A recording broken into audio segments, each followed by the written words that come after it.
कि जे शिव के भक्त होए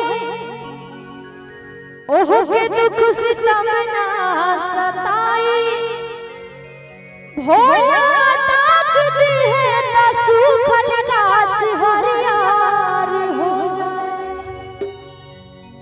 कि भगतन के भोला रक्षा करेले हरदम जगर सरदम होए साचो शिव जी के पाए।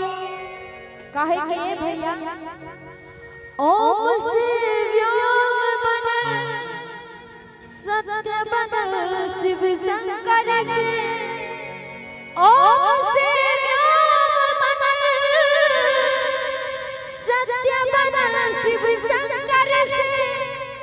सारा दुख दूर हो जाला बोल बम के मंत्र से। यही से तो कहत बानी कि जेकर नाथ भोले नाथ अनाथ कैसे होई। जेकर नाथ भोले नाथ अनाथ कैसे होई। अनाथ कैसे होई अनाथ कैसे होई। अनाथ कैसे होई अनाथ कैसे होई। भोला चाहली है भोला चाहली है भोला चाहली है सबका बात कैसे होई। जेकर नाथ भोले नाथ अनाथ कैसे होई।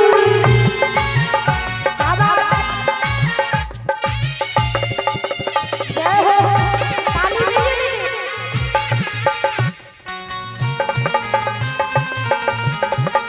जय हो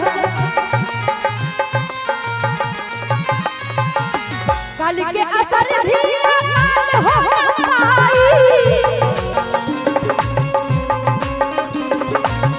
बाबा के महिमा मन असर दिखाई। काल के असर भी काल हो पाई। बाबा के महिमा मन असर दिखाई।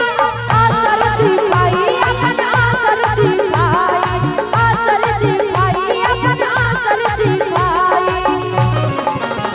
भोला साथ दी है भोला साथ दी है भोला साथ दी है सबका बड़ा बात कैसे होई। जेकर नाथ भोले नाथ अनाथ कैसे होई। बाबा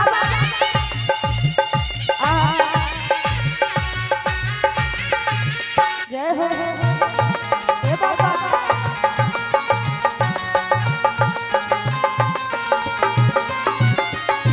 श्रद्धा के बात शरद करके होई। शिव के भगत नालाचार होके रोई। बाबा श्रद्धा के बात शरद करके होई। शिव के भगत नालाचार होके रोई। दुख में ना रोई कबो दुख में ना रोई। दुख में ना रोई कबो दुख में ना रोई। रानी जिंदगी के रानी जिंदगी के रानी जिंदगी के घेरे में बात कैसे होई। जेकर नाथ भोले नाथ अनाथ कैसे होई। अनाथ कैसे होई हो अनाथ कैसे होई। अनाथ कैसे होई हो अनाथ कैसे होई।